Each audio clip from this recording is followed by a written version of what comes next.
প্রায় এক যুগ নির্বাসিত থাকার পর দেশের মাটিতে পা রেখেই রাজধানীর জিয়া উদ্যানে বিএনপির প্রতিষ্ঠাতা শহীদ রাষ্ট্রপতি জিয়াউর রহমানের মাজারে শ্রদ্ধা জানাতে আসেন যুক্তরাষ্ট্রের ফ্লোরিডা বিএনপির সভাপতি ইমরানুল হক চাকলাদার।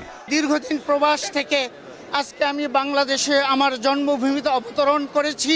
আমি প্রথমে ধন্যবাদ জানাই যিনি বিএনপির দুঃসময়ে প্রবাসীদেরকে একটি মেসেজ দিয়ে যিনি করছেন, তিনি আমাদের ডক্টর মঈন স্যার। উনি আমাদের প্রবাসের প্রত্যেকটা জায়গায়, ইভেন ওনার ফ্যামিলি মেম্বার অনেকেই সঙ্গে আমরা যোগাযোগ করে বাংলাদেশের স্বার্থে কাজ করেছি। প্রবাসী এই নেতার সঙ্গে ছিলেন বিএনপির স্থায়ী কমিটির সদস্য ডক্টর আব্দুল মঈন খান।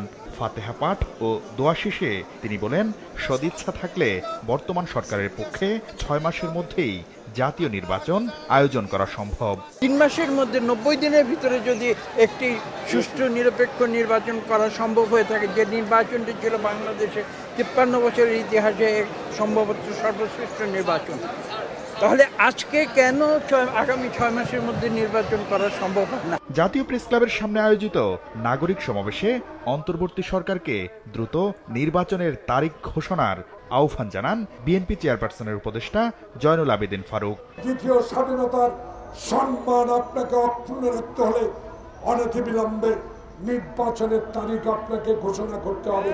খামারবাড়ির কৃষিবিদ ইনস্টিটিউশন মিলনায়তনে স্মরণ সভায় যোগ দিয়ে বিএনপির সিনিয়র যুগ্ম মহাসচিব রুহুল কবির রিজভী বলেন, টিউলিপ সিদ্দিকের দুর্নীতি জিনগত সমস্যা। টিউলিপ লেখাপড়া করেছে ইংল্যান্ডে, ওখানে লেখাপড়া করে এমপি হওয়ার পরেও তার জেনেটিক্যাল যে লাইন, এই লাইন সে ক্রস করতে পারেনি। বিকেলে মুন্সিগঞ্জের সিরাজদি খানে ঢাকা কলেজের সাবেক শিক্ষার্থীদের পুনর্মিলনী অনুষ্ঠানে যোগ দেন বিএনপি মহাসচিব মির্জা ফখরুল ইসলাম আলমগীর। এ সময় জুলাই বিপ্লবের লক্ষ্য বাস্তবায়নে সবাইকে হিংসা বিদ্বেষ ভুলে একসঙ্গে কাজ করার আহ্বান জানান। ছাত্র জনতার অভ্যুত্থানের মধ্য দিয়ে অনেক রক্তপাত হয়েছে, অনেক ছেলেদের প্রাণ দিতে হয়েছে। সকলে একসাথে হয়ে যেন আমরা সমস্ত হিংসা বিভেদ ভুলে গিয়ে আমরা যেন একটা নতুন বাংলাদেশকে আবার সামনের দিকে এগিয়ে নিয়ে যেতে পারি।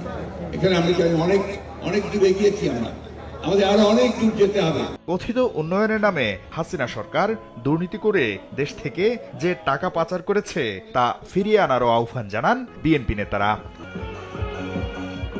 শাকির আহমেদ, সময় সংবাদ, ঢাকা।